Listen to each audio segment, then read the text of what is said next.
নিয়ে গেছে হুজুর। আগে থাকতে তো সব বলা অমুক লোক আসতেছে 1 লক্ষ টাকার বান্ডেল নিয়ে। হুজুর থাকে 7 তলায়, ওখান থেকে নেমে আসলো, এরা মজলিসে সব দাঁড়ায় আছে, হুজুর বসলো। তো মুরিদান বলছে, হুজুর এই সেই লোক আপনার কাছে এসছে তওবা করার জন্য। হুজুর যে চুপ করে বসে আছে ঘাপ মেরে।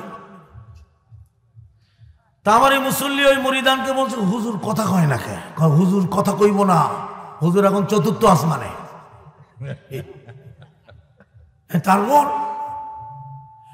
তারপর হঠাৎ করে হুজুর বলছে, ইয়া মালিক।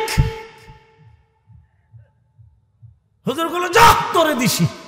আহেন আমার লাগে, আপনার গুনাহ মাফ। আল্লাহর সঙ্গে কথাবার্তা কয়ে ওই 1 লাখ টাকা নিয়ে গুনাহ মাফ। হুজুর আমার মনে হইল যে আমার টাকাটা জলে গেল।